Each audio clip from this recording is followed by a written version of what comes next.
We're very pleased to have Professor Earl H. Fry to speak to us. If you think of name association between BYU faculty member and Canadian Studies, it's Professor Fry. He holds the Endowed Professor of Canadian Studies here at BYU. He has served as a Fulbright in both France and Canada. He's also, among his many distinguished appointments, served as a special assistant in the Office of the U.S. Trade Representative, which is part of the Executive Office of the President of the United States. He's also served as president of the Washington, D.C. based Association for Canadian Studies in the United States and on the board of directors of the Fulbright Association. He's an author, co-author, or co-editor of numerous books, including The Urban Economic Response to Internationalization and America the Vincible, U.S. Foreign Policy for the 21st Century. Let's welcome Professor Fry with his topic on globalization and competitiveness in the United States.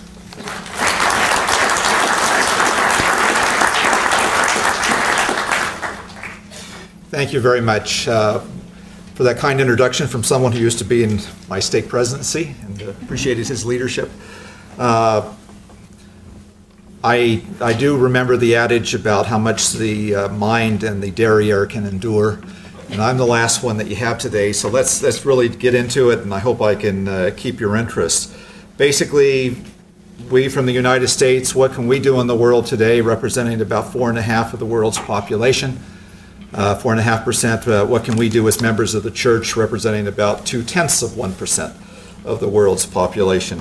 And I want to get into this, and I guess I should say as well that for the past 15 years or so, I give an annual presentation at a national security symposium at the University of Virginia, and it's called Economic Foundations of U.S. National Security.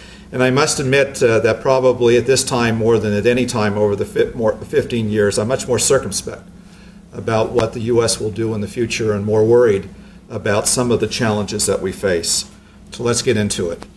Globalization in the economic arena, some people say it doesn't exist, some people say it's globaloney. What I'm giving you here in these facts and figures are just showing that it's not.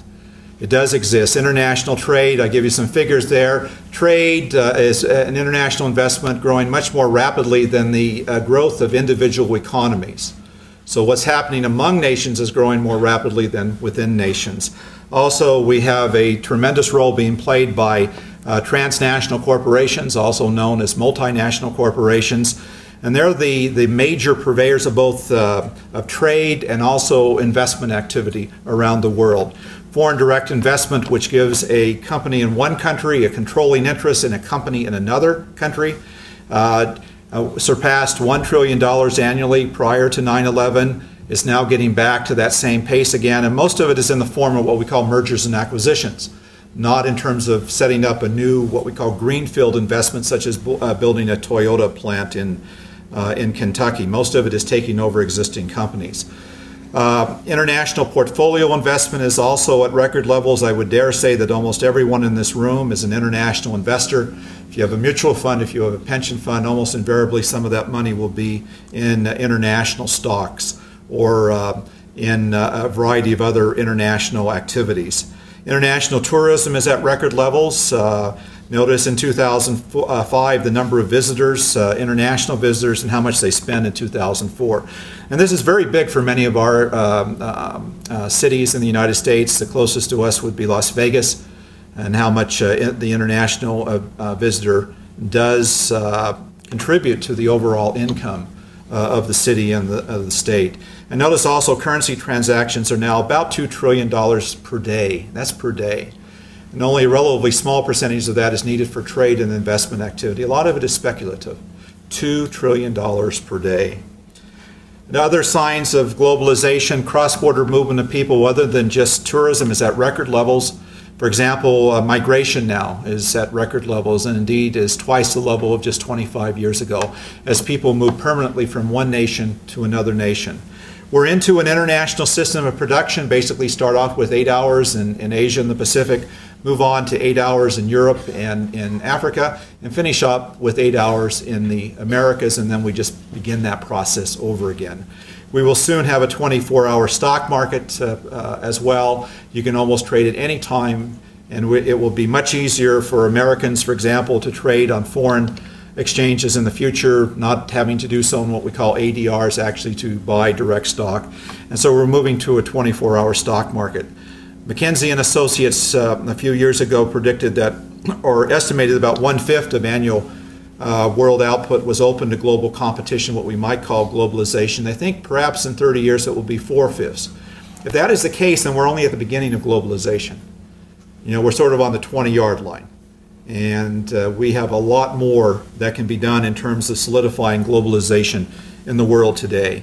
And also keep in mind, when we think about the internet and that our nearest competition in business, in cyberspace at least, is now less than a second away. Because that's all it takes for a signal to get from one part of the world to another part of the world, and particularly if you're involved in business transactions. So globalization does exist. It's a fact of life. It will probably be entrenching more over the next few decades. I believe that globalization is being affected or accelerating, the process is accelerating because of the IT revolution. Bill Gates says that the key word of the first decade of the 21st century will be velocity. Things will change just so rapidly. We think now about atoms versus bits as we think of cyberspace. We see a downsizing and decentralizing of many of our corporations as they have to be lean and mean in order to compete. We think we're doubling our information base every 5 to 6 years. Can you imagine that? Doubling our information base every 5 to 6 years and just going back through human history? It's amazing what's happening. And as Toffler has argued, the process today is not just to learn, but it's to learn and then unlearn, and then to be able to relearn, because some of the things that we learned in college are just not applicable any longer. Things have changed so rapidly. So the ability to learn and unlearn and then relearn. And so we get into, more than ever before, the notion of creative destruction, which comes from Schumpeter, who wrote about this back in the 40s, an Austrian-American economist. And we're simultaneously creating and we're simultaneously destroying. In the business arena in the United States, we create about 600,000 new businesses every year, but we lose about that many. In jobs, this past year, we actually had 50 million jobs lost, well, in 2005. But we created more than 50 million. But that's a process of churning that we've never seen before. 50 million people actually lost their jobs. But we created more than 50 million. If it were a recession year, then we would not have created as many. And in terms of community, some are doing very well, and some are not doing nearly as well. You think about communities in Silicon Valley, how well they have adjusted. But then think about Detroit and the tremendous layoffs that there have been, literally tens of thousands of jobs lost in the Detroit area over just the past few years, linked in large part to the auto industry. But not every community is created the same in this era of globalization. Some do a lot better than others do. And as a result of this, in terms of creative destruction, we still have a lot of fear and uncertainty among our general population. In the aggregate, we're doing well in terms of GDP growth. We're doing well in terms of productivity growth. When you ask the average American, though, they're not quite so sure. Is his or her job secure? How about the jobs for their children or their grandchildren? So there's more uncertainty than we've seen in a long time because they're just not sure about the direction things are going and how they're going to be able to cope or how their families are going to be able to cope. So we have a lot of what we call malaise, uncertainty among our population here in the United States, even though in the aggregate the economic data looks fairly robust. In terms of the United States and globalization, again, things that you just might keep in mind. We have for a long time been the world's leading importer. No one's going to pass us there over the next few years. But we've actually been surpassed again as the world's leading exporter. Germany surpassed us. We were for a number of years the world's leading exporter. Now we're second, and soon we'll be third, as China will become the world's leading exporter. In terms of foreign direct investment, again, gaining control of companies overseas, we are the leading foreign direct investor. And we have been through the post-World War II period. Of course, we start off with a big lead because we were the only ones doing the investing after World War II, the only ones capable of doing it. Notice, however, we've now become the leading host nation for foreign direct investment as well, that we've had tremendous amounts of money come into the United States to buy our companies, more so than ever before in our history, and where we have about 6.5 million Americans that now work for foreign-owned companies in the United States. We're the world's leading holder of foreign assets at about 10 trillion, but we're also the world's leading host nation. Notice that foreigners now control more of our assets, almost $13 trillion, than we control overseas, $10 trillion. Again, this is all a manifestation of globalization in the economic arena. We also are becoming more dependent than ever before on foreigners to buy our government IOUs. These are our bills and our notes and our bonds. And notice when I served in the Reagan administration, the Office of the U.S. Trade Representative, about 15% of our government IOUs were held by foreign investors. We're now up to half. So it's very interesting as our foreign policy has become more unilateral in its application. We have become more dependent than ever before on the goodwill of others outside our country to finance our growing government debt. We're also the world's leading source of international tourists, although unfortunately we have not actually come back the way that we early on in the period where we were heading in a certain direction. We really fell back after 9/11. Now we're beginning to get on our feet again. And we're the world's number 3 recipient of international tourists. And notice we've actually had a decline there, and that's 9/11 related, where we've made it more difficult for people to visit in terms of the visas.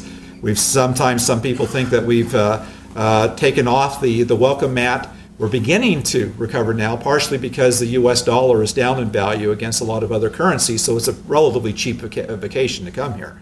But again, that's an area where we need to recover. And so even though in the aggregate international tourism around the world has gone up, we've actually suffered a decline in the United States. And some of our tourist-related communities have been hurt as a result of that. Also notice in terms of immigration, we're the world's leading host nation for immigrants in absolute numbers.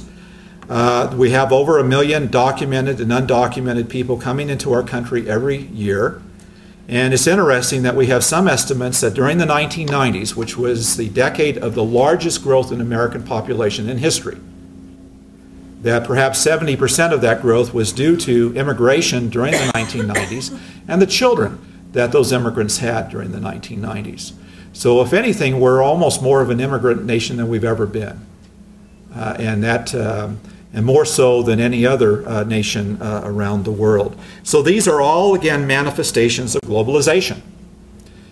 In terms of our strengths, we still have a lot of strengths. Keep in mind we're still the world's largest economy, almost $13 trillion that we are producing each year in goods and services. To put that in perspective for you, the number 2 national economy in the world is Japan, and they're about 2.5 times smaller than we are. You know, there's such a big gap between number 1 and number 2. We are large as an economy. We're the world's largest trading nation when you put imports and exports together. We're the largest foreign direct investor, a major portfolio investor along with the Japanese. We're the world's 3rd most populous nation, as you know. We just passed 300 million people in the United States. Big gap between number 2 and number 3, but we are number 3. Keep in mind, China's sitting there with about 1.4 billion, India with about 1.1 billion, and then we're number 3. We're the world's 4th largest nation territorially, behind Russia and Canada and China.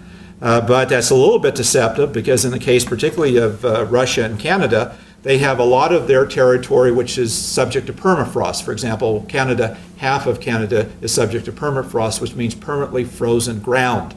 And we don't have much of that other than in Alaska. So even though we might be smaller territorially, more of our territory is conducive for human habitation and human activity. We're also the world's leader in technological innovation. I don't think anyone will argue with us over that point. We are the leader in job creation. Oftentimes we're creating at least 2 million net new jobs every year, sometimes 3 million. We've had 46 million net new jobs created since 1980. We are a job creation machine. Compare us, for example, to many of the nations in Europe where they have had difficulty creating any jobs. And we tend to create a lot of new jobs. We're the world's most affluent nation, I believe, among the major nations. There's several nations with a higher per capita income than we have. But when you take the average paycheck and what can you buy in terms of a basket of goods and services, we do better than anyone else. So we're still a very, very affluent nation. We have a very dynamic and diversified economy. Think about where we are today, Utah. We're landlocked. We have about 2.4 million people or so. We have an unemployment rate below 2.5%. I mean, that's below full employment according to a lot of economists. And this is Utah we're talking about here. And we have areas like that around the country, and they're not just on the coastal regions. They're also interior states. And so we're very, very diversified and very dynamic in so many ways. And we're one of 3 leading nations in resources and energy, along with Russia and Canada. We have a very large and very diversified natural resource base. We're very stable politically. Sometimes we as political scientists get a little frustrated with the choice that we have, Tweedledum and Tweedledee. But along with that, we've always had a 2-party system, always in our history. When another party came along to replace one of the existing parties, it wasn't 3 parties, we went back to 2. I've always had it, and that's very, very stable and helps a lot. And we're very stable in our economic system. There was an investor not too many years ago in Hong Kong that said he's putting his money in the United States because he knew that the last capitalist on earth would die in America. And that's where he wanted his money. So these things we take for granted, but boy, they serve us very, very well. They serve us very, very well. But we do, and in terms of this diversify, this is a map that you probably have never seen before. Okay, never before. And what I do, I've been producing this for a number of years, and what I do is take World Bank data on what individual countries are producing, and they give us data for over 180 countries and territories, and then they take our Department of Commerce estimates on what each state is producing each year. And here I give you 2005 figures, and instead of putting the state in, I put a country that is producing about the same as the state. So notice that it's not Utah, it's Egypt. Okay, and it's not Nevada, it's Pakistan, and it's not California, it's Italy. We are very, very huge, and our states can also be, they're very significant actors internationally. To put that in perspective for you, take the largest 10 economies in the world, you can fit in 3 of our states. Take the 25 largest, you can fit in about 17 of our states. Take the 50 largest, and you have about 37 of our states. And I think, for example, that our smallest state, Vermont, ranks as the 76th largest economy in the world if it were a nation state. This shows you the dynamism and the size and how powerful we are economically. What a powerful economic engine we have. And for example, in terms of Vermont and Iraq, the latest figures out, Vermont has twice the economic output that Iraq has today. And so you can see how dynamic we really are. In addition, as was mentioned, I'm co-author of a book, America the Invincible, U.S. Foreign Policy of the 21st Century. And this sort of gives you a manifestation that so many things are transpiring outside our border, or decisions made, which are impacting us at the local level, whether it be Provo or Peoria or wherever, more so than ever before. Again, this is a manifestation of globalization, and all nations are invincible to this, including superpowers. And for example, in the area of disease, there are about a half dozen diseases that we had not even heard of about 25 years ago, such as HIV and AIDS, or the Ebola, or hepatitis C. And none of them, as far as we can ascertain, actually began in the United States. But we know that they've had a tremendous impact upon our population. And just think now that we're talking about globalization, you've got the record movement of people across national boundaries. We have a tremendous transportation system where people can move very, very rapidly. You can see where disease could move very, very rapidly from one part of the world to another part of the world. It's one of the downsides of globalization. There are others such as international crime and terrorism, but there are lots of upsides as well. But this is the day and age that we live in 2007. And you can see how we, going down to our cities and the neighborhoods, can be very much impacted by what is transpiring outside of our borders. These are the challenges that I think we face, and let me say a little bit about them. And part of the reason I'm not as sanguine as I was in the past, our indebtedness is going up rather significantly. Notice in March of this year, our government indebtedness was almost $9 trillion. And to put that in perspective, in 1980 it was $1 trillion. So in the period from 1980 until 2007, you can see we've had almost a 9-fold increase in the U.S. federal government's debt. Now, it's not quite as bad when you look at the second figure there. About $5 trillion is publicly held. That means the rest is owed from one government agency to another, and you can finesse that to a certain extent. But our debt has been going up. In fact, since 2000, we have added about $2 trillion in debt in the United States. Our external debt, we are now the world's largest debtor country. not as a percentage of GDP, but in nominal dollars, about $3 trillion that we owe foreigners more than they owe us. And through most of the 20th century, from the end of World War I up to the mid-1980s, we were the world's largest creditor country. We have now become the world's largest debtor country. Indeed, in 2004, what we had to take in terms of what we could get foreigners to loan us, was equal to about 80% of total world savings. You know, that's significant. Our trade deficits are at record levels, and they have been for a long time. You can see the 2005 figures, $782 billion. And our foreign direct investment, it's still large. I think it's actually a positive for the United States, but that foreign direct investment activity as an overall part of our economy is actually going down a little bit. And I don't like to see that. I would like to see it go up because I view that as a vote of confidence in the U.S. economy. We live in a period of interdependence, and a lot of Americans don't like that. They consider that to be pejorative, almost like a four-letter word, interdependence and globalization. They don't particularly like the term because they're worried about how that might impact upon them, and almost on a knee-jerk reaction to say globalization, that means that our jobs are going to leave and go to low-paying countries, and so they don't view it very favorably. We're also into a period of consumptionitis like we've never seen before. Our household sector debt was about 87% of GDP in 2004. Notice it was only 65% in 1994. So we're not just talking about government debt, we're also talking about our own households. And indeed, in 2005 and again in 2006, we had negative savings rate in the U.S. Now, if we have economists in the audience, they might say, well, yeah, but if our economy continues to grow, we can hold our equity value in our homes, we'll probably be okay. And they're probably right there, but that's a big if. The economy has to continue to grow. We have to hold the equity values, particularly on the bi-coastal equity values in some of our large cities. You can see that there's a recipe there for some problems in the future. To go along with that, we have Social Security and Medicare and Medicaid obligations like we've never had in our history.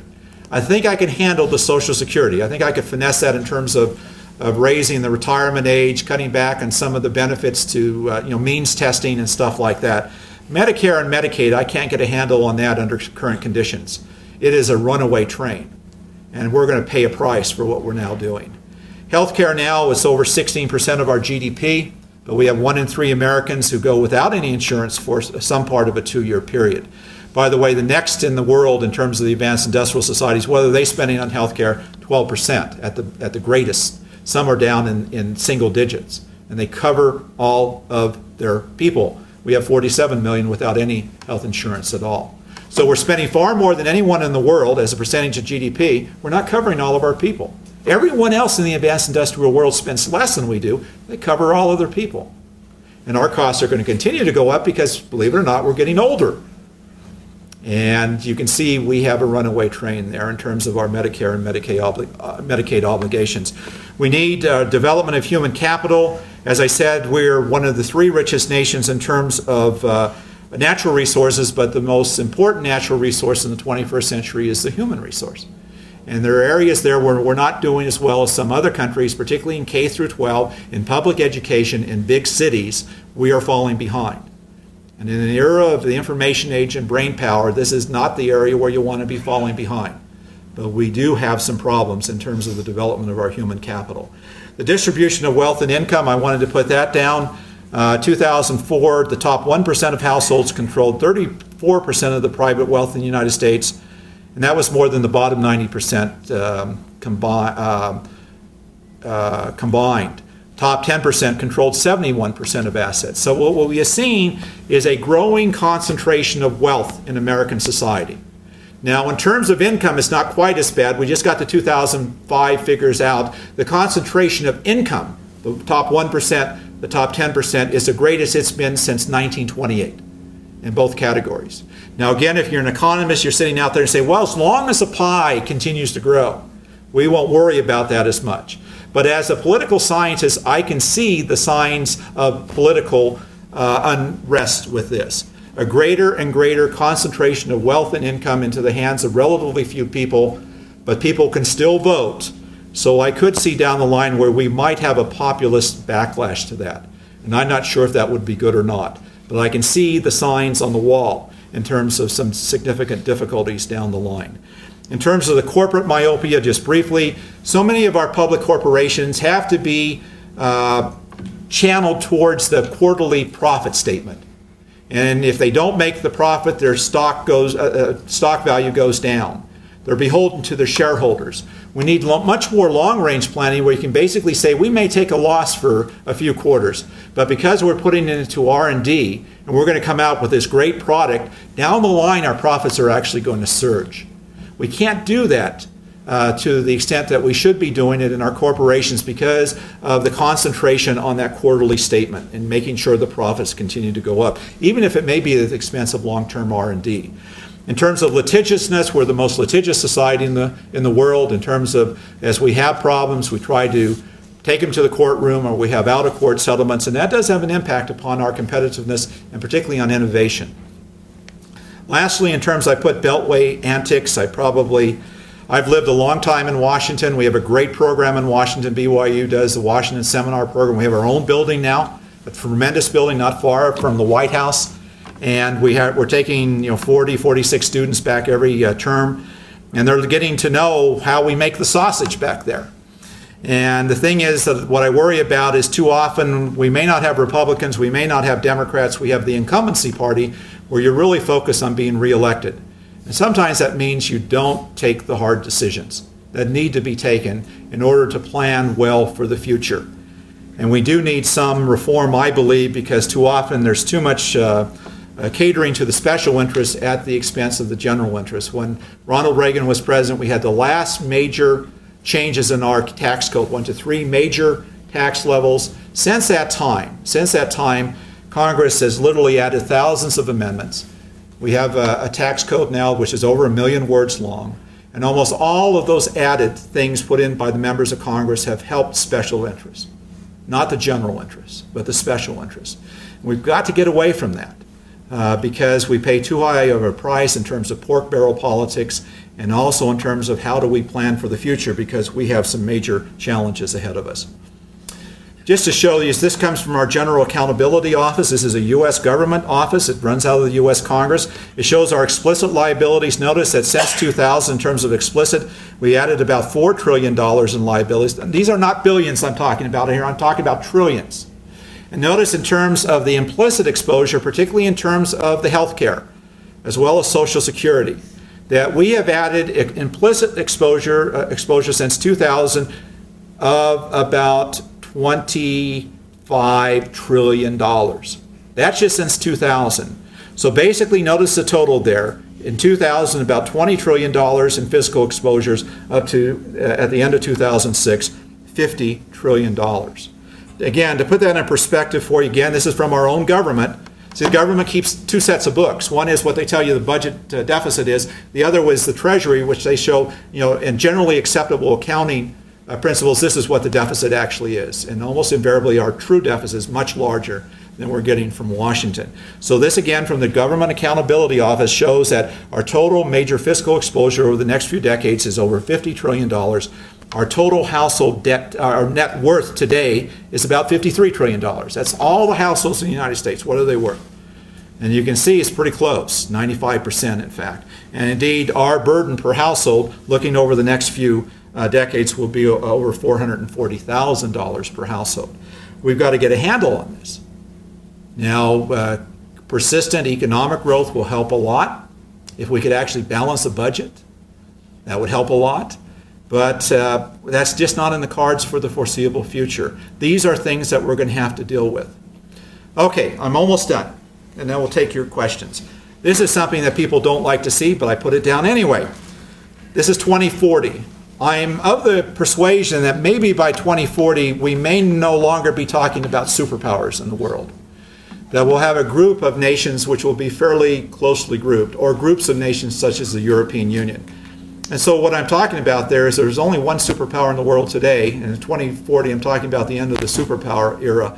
I'm basically arguing that maybe we will not be considered as a superpower in 2040 unless we get our act together.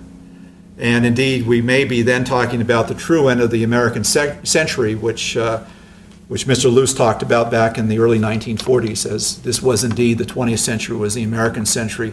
A lot of Americans consider that the 21st century should be the American century as well, early on it will be. Toward the latter parts, I'm not convinced. I'm not convinced. We will be more than first among equals. I think that we'll still have the largest national economy in the world. I don't think that it will be a problem. I think that we'll still continue to grow economically, but I think that the nature of both domestic and international challenges will change things. Domestic is we got to get a handle on all this debt. We've got to do it. Because if it continues as it's now going, almost all of the budget is going to go to entitlements and to paying the interest on the debt.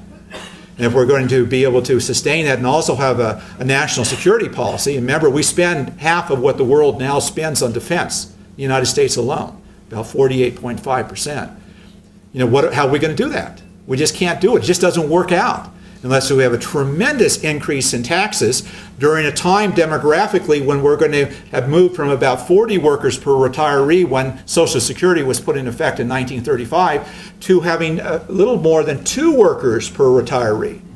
And so demographically, we're going to put all of the burden upon our children and our grandchildren. And the members of Congress on both ends of Pennsylvania Avenue, White House and Congress, are basically not doing what they need to do to not put such a burden on our children and our grandchildren. We've got to be able to be willing to take some pain now in the short term in order to overcome some of these problems that we're going to face. So there will be, domestically, we've got ourselves into a deep rut. We've got to get ourselves out of it. We've got to have more statesmen and stateswomen in Washington and fewer politicians. They're willing to basically bite the bullet, even if it means they may not be reelected the next time round. And we need to have a better informed general public that understand the ramifications of these challenges we are facing. We are too complacent. Most Americans think the 21st century, almost by default, will be the American century. There is absolutely no guarantee it's going to be that way if we continue to do things the way we are now doing them. We're going to have a rise of major national and regional powers, China, the European Union, ASEAN, perhaps Russia. Russia may join the European Union. What will that mean in terms of world dynamics? And Japan, of course, in all of these, I know they have flaws as well. That they all have their flaws. Several nations now actually have a decrease in population. You can see Russia going down from a population now about 140 or so million down to 100 million over the next several decades. They're actually losing population. Demographically, we may be in better shape than many of these nations. But we've got to get our act together if we are going to maintain our role as a leading power and having a leading influence in the world. Domestically, again, we have not taken the tough decisions. I do believe in the future there will be more multilateralism. A lot of Americans don't like that. They don't like the notion that we have to work with other nations to solve problems that go beyond the capacity of an individual nation state to solve. But I just think we're moving in that direction. We're going to have more globalization and not less. Now, again, we do have a lot going for us. I don't want to be totally, Cassandra in this one. We do have things going for us. But we've got to face up to some of these challenges. And finally, in terms of the church, and looking at it in 2040, I think that U.S. global influence will have waned somewhat, and this may complicate efforts to have or maintain a church presence in various parts of the world. Now, what am I talking about here? I've lived in Washington enough to know that when an Eastern European country talks about maybe cutting back on Mormon missionaries, I do know that a phone call from a member of Congress, in one case I'm thinking about not a member of the church, but a Jewish member, basically saying, don't do that, and it wasn't done. I know what that influence means behind the scenes in Washington. That has helped in terms of making sure that we can continue our missionary effort in a lot of nations around the world. That may wane a little bit. On the other hand, it also may mean that we're not as much of a target as we are today, that every wrong in the world is caused by Americans. As you know, we're now the world's 3rd most despised nation.